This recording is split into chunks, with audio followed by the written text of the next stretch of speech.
Bonsoir à tous et merci d'être au rendez-vous de l'info de RTI 1 ce soir dans l'actualité de ce 24 décembre. Jeudi à Niamey, le chef du gouvernement a procédé à l'inauguration de deux parcelles aménagées, l'une de 127 hectares et l'autre de 234 hectares de la zone économique industrielle d'Akupé-Zedji, PK24. Elles vont permettre aux opérateurs économiques d'enrichir ces espaces et de développer leurs activités. D'une seule voix, le Tonkoui dit merci à Alassane Ouattara. Les populations se sont mobilisées pour saluer les grandes actions de développement du président de la République. Au stade Léon Robert Demont, la mobilisation était celle des grands jours. Et puis on parlera de nutrition avec la Banque mondiale qui apporte son soutien à la Côte d'Ivoire. L'institution financière vient de débloquer 34 milliards de francs CFA pour renforcer la nutrition dans le domaine de la petite enfance dans les régions du nord du pays. Pour les titres, les nouvelles parcelles aménagées de 127 hectares et de 134 hectares de la zone industrielle d'Akupé-Zedji viennent d'être inaugurées. Situées sur l'axe Abidjan-Yamoussoukro, elles permettront d'accueillir diverses entreprises. Elles devraient surtout donner un coup d'accélérateur au développement industriel de la Côte d'Ivoire. Un compte rendu de Jean-Louis Bangbo.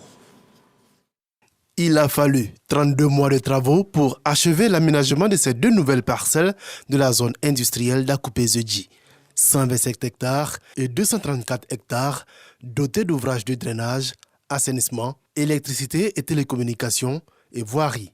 Ces aménagements qui sont inaugurés aujourd'hui par le Premier ministre viennent renforcer les acquis de cette nouvelle zone industrielle créée pour répondre aux besoins de plus en plus croissants de terrains industriels. La superficie aménagée a un taux d'occupation de 96% avec 153 entreprises, dont 33 sont en activité, 38 en cours de construction et 60 entreprises qui n'ont pas encore débuté la mise en valeur.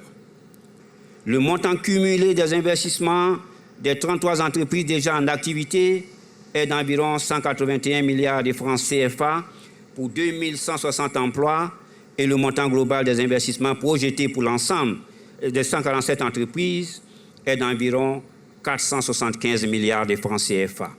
Offrir une zone industrielle aux normes pour faire face à la saturation des zones industrielles de Vridi et Yopougon, mais surtout attirer des capitaux et des emplois. La réalisation de cette ambition nécessite de doter la Côte d'Ivoire d'infrastructures industrielles modernes afin d'attirer davantage des capitaux nationaux et des investissements directs étrangers dans le secteur industriel.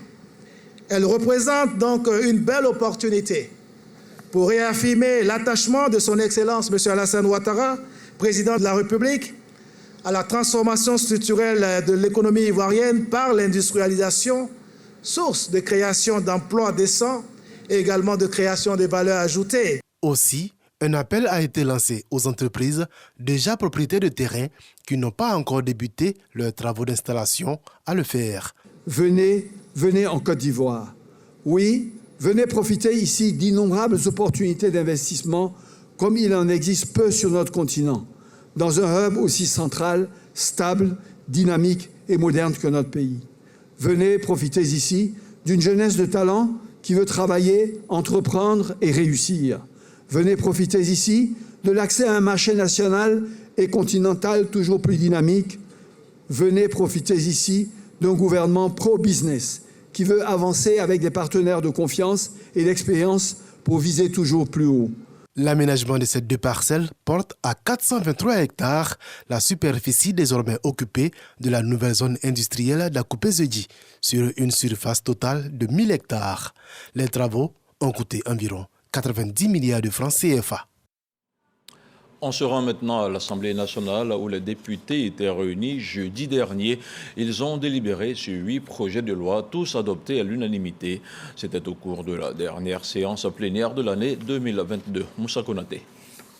Une nouvelle gouvernance des structures de l'enseignement supérieur, un nouveau mode de gestion des universités.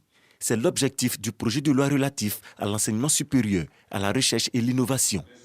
Le texte est adopté à la majorité des députés présents à cette plénière après le rejet de l'amendement proposé par les députés Joseph Ekra. La proposition de loi dispose en son article 44 que le président des universités publiques doit être nommé après appel à candidature. Nous avons donc proposé un autre mode de désignation qui est l'élection. Président d'université, doyen des UFR et chef de département, mais pas l'élection. Malheureusement, nous n'avons pas été suivis. Le texte propose plutôt qu'il soit nommé par décret par le président de la République après appel à candidature.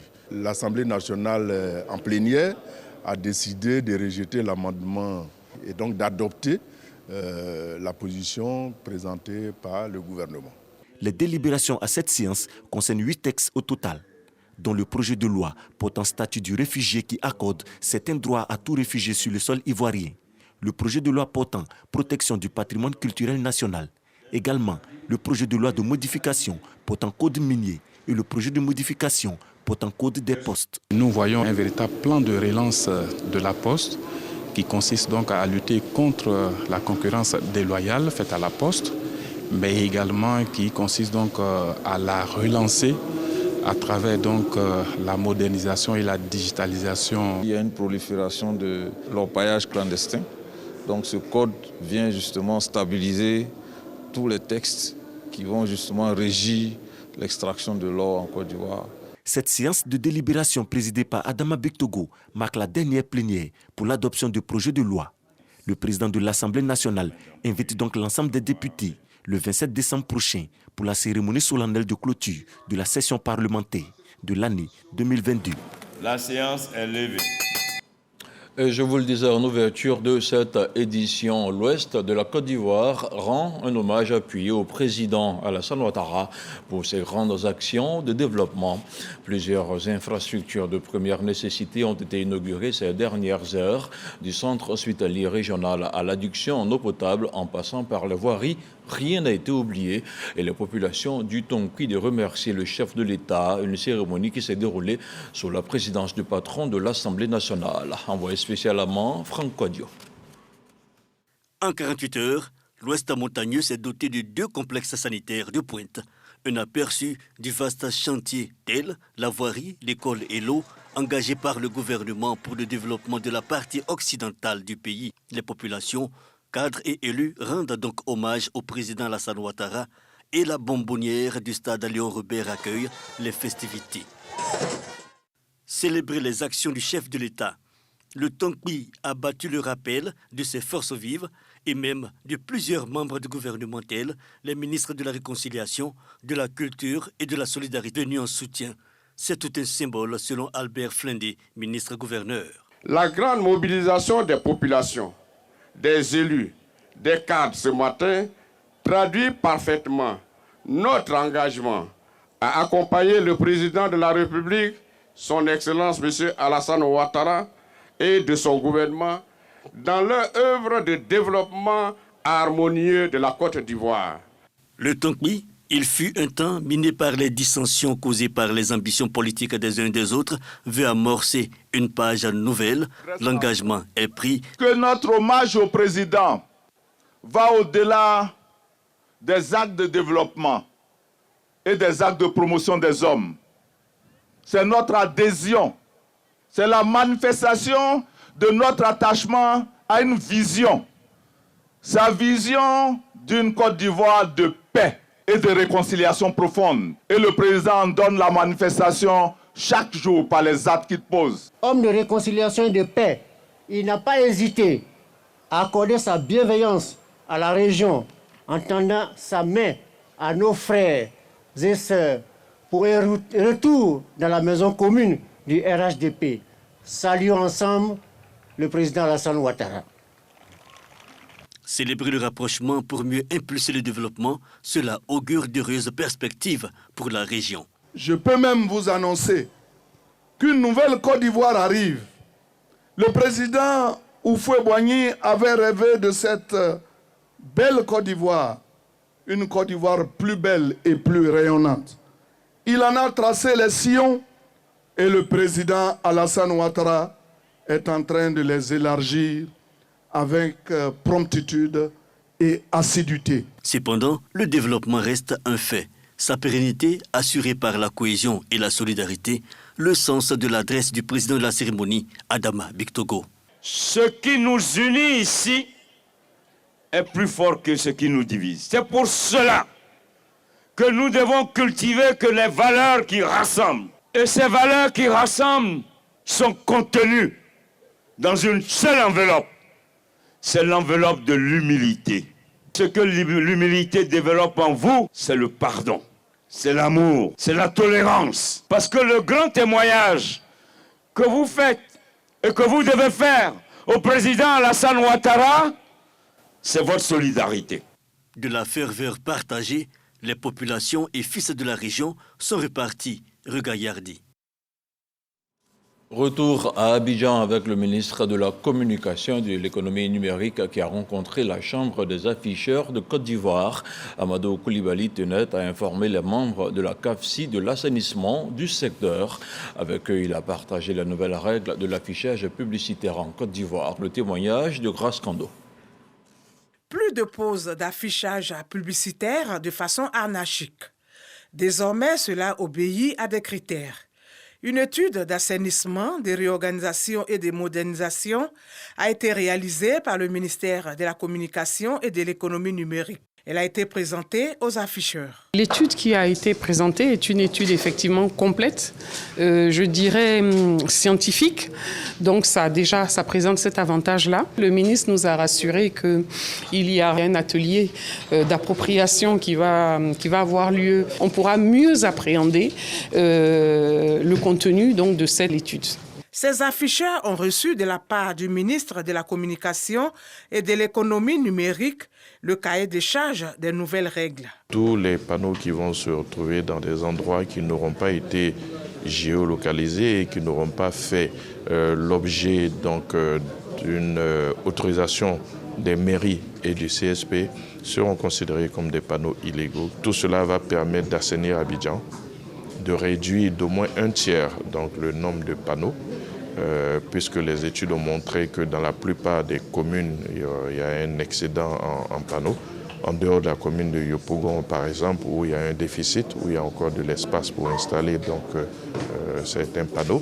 Nous avons même défini une charte pour les panneaux en fonction des voies routières. Il y a des types de panneaux qui pourront être implantés. Nous avons invité tous les acteurs donc, au respect scrupuleux de cette charte-là. Pour rappel, la phase pilote d'assainissement de l'affichage urbain du district d'Abidjan et de la commune de Grand Bassam démarre dès janvier 2023. Une mission de la Banque mondiale a séjourné récemment dans les régions du Tchologo, de la Bagoué et du Poro. Elle a visité plusieurs foyers de renforcement des activités de nutrition communautaire. Un projet financé à hauteur de 34 milliards de francs CFA. Les détails de cette visite de terrain avec Astou Touré. Cette mission vise spécifiquement à apprécier les acquis du projet multisectoriel de nutrition et à promouvoir le développement de la petite enfance axé sur les foyers de renforcement des activités de nutrition communautaire. Le franc, c'est le dépistage, la pesée, et celui de la promotion de croissance des enfants de 0 à 5 ans. Dans la zone du Poro Tchologo Bagoué, nous avons au total 511 francs. Mais de manière générale, sur les 14 régions que couvre le projet, on a un total de 1865 francs qui sont déjà fonctionnels et 500 nouveaux francs en temps de création. Pour toucher du doigt les réalités, notamment la perception des acteurs locaux et les bénéficiaires, acteurs clés du succès de la stratégie, Kapemi Signoronigué, village de la commune de Ouangolodougou dans le Tchologo, et Gengereni, village de la commune de Bundiali dans la Bagoué. Après le suivi médical, les enfants sont reçus dans ce centre d'éveil pour le développement de leur motricité et leurs aptitudes cognitives. Sur ces sites, les enfants bénéficient de repas concoctés avec soin par les animatrices. Autant d'actions qui ont permis à ces enfants d'être attentifs en classe, de développer leur intellect, surtout d'aborder le cycle primaire avec sérénité. Ceux qui viennent du front là-bas directement au CPE, ils ont une légère avance sur ceux qui ne sont pas allés du tout.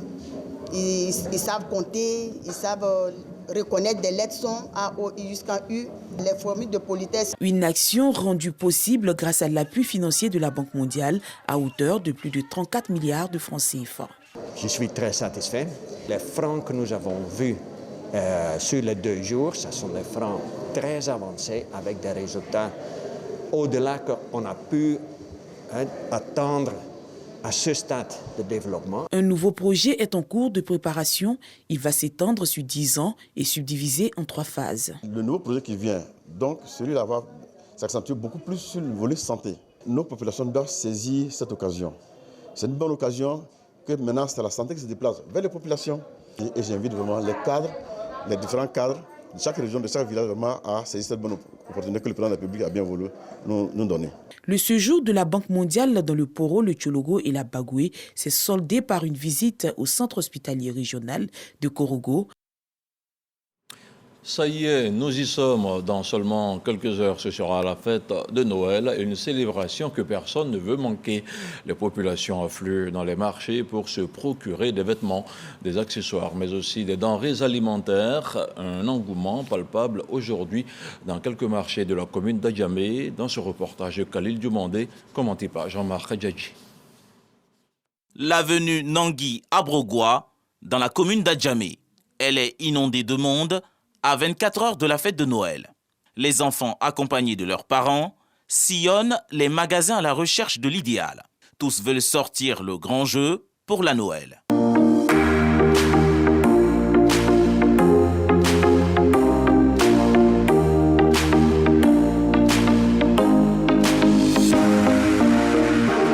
Vu que ce sont les périodes des fêtes et tout, donc nous sommes là pour acheter les sacs, les habits et tout. Ça fait plaisir pour venir avec ma maman pour acheter mes chaussures. Et je me sens très bien dans mes chaussures. Et je les adore. Ça marche. Les clients viennent. Chaque décembre, ça marche. Ça marche surtout chez moi cette année-là. Vraiment, Dieu merci. Dans ce commerce de vêtements, c'est l'ambiance des grands jours. Les mamans, plus préoccupées par le choix de la combinaison parfaite pour leurs tout petits. Il faut absolument briller de 1000 feux.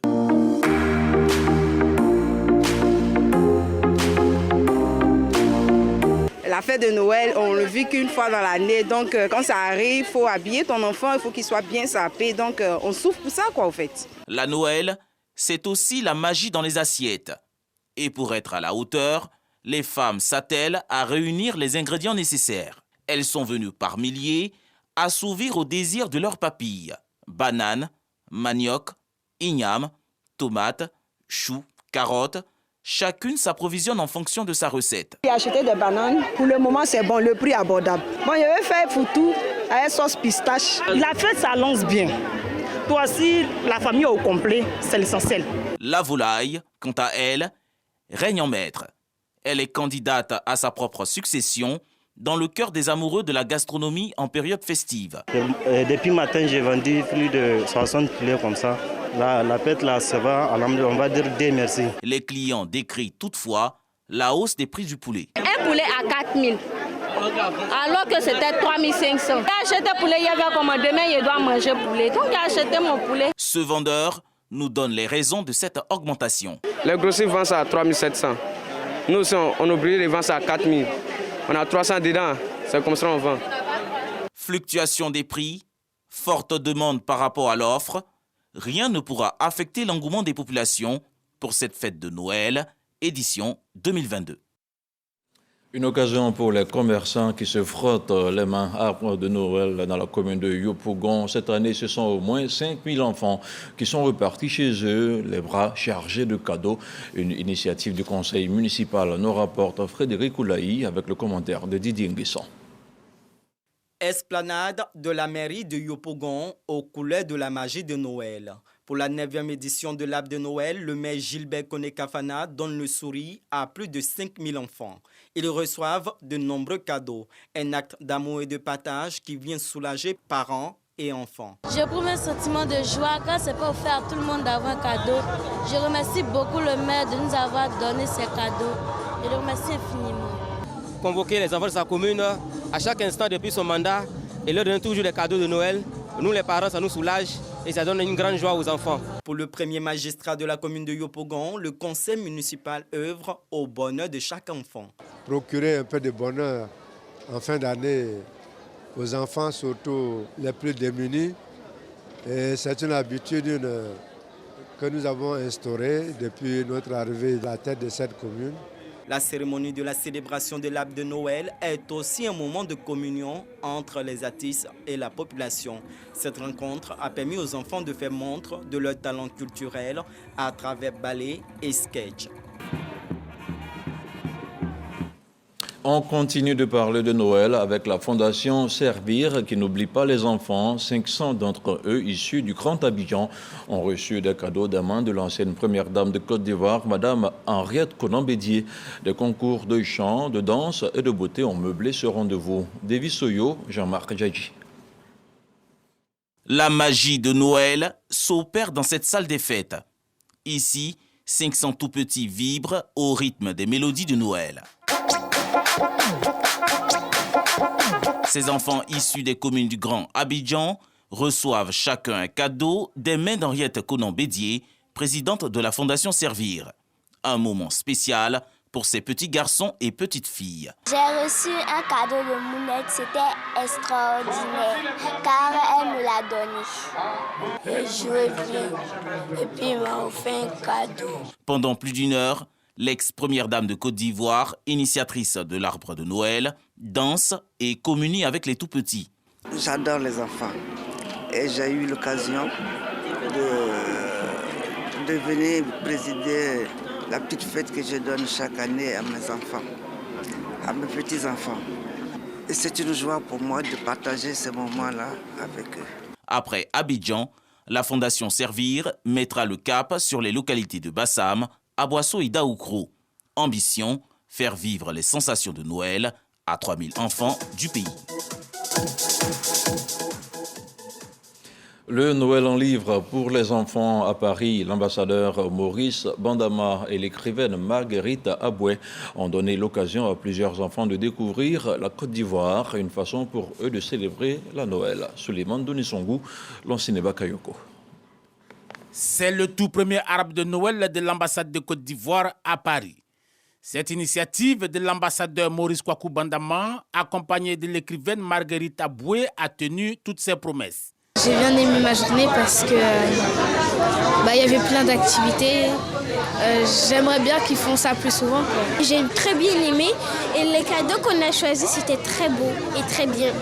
Plusieurs activités ont meublé cette première édition, baptisée la Noël en livre des enfants.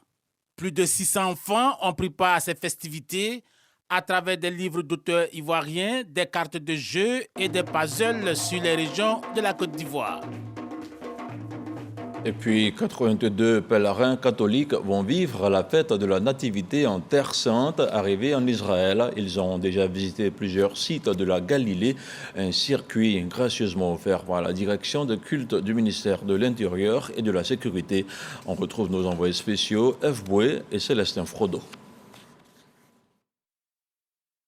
Cana, lieu du premier miracle de Jésus, le mont Tabor, où il fut transfiguré, la grotte de l'Annonciation, où le Verbe s'est fait chair, le mont des Béatitudes, Capharnaüm, la ville de Jésus, la mer de Galilée, entre autres, sont les endroits de haute spiritualité connus des chrétiens à travers la Bible qui sont visités par 82 pèlerins catholiques ivoiriens en Israël, en Terre Sainte.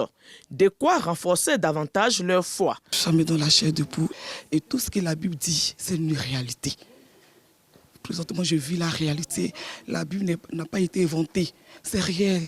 J'ai pu voir un peu au monde des béatitudes comment est-ce que Jésus a eu à parler à ses disciples, comprendre mieux les béatitudes en fait. Ce n'est plus seulement les écrits de la Bible, mais c'est une réalité. Nous sommes sur les traces de notre Seigneur Jésus-Christ et tous les actes qu'il a posés.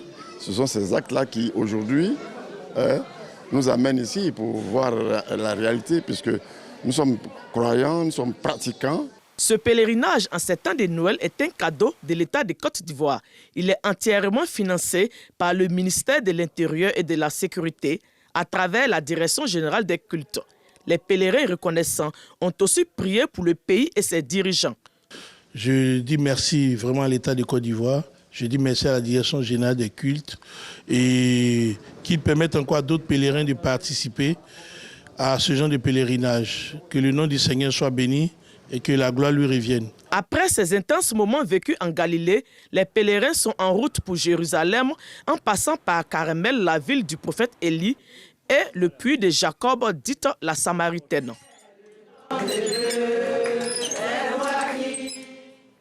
On parle maintenant de culture et c'est parti pour la première édition de Gban Ousoton Festival. L'événement vient mettre en lumière le patrimoine du peuple Gagou. Au Palais de la Culture de Trècheville, il a rassemblé plusieurs personnalités. Les détails avec Souleymane Donissongou. Palais de la Culture, le peuple Gban célèbre son patrimoine culturel.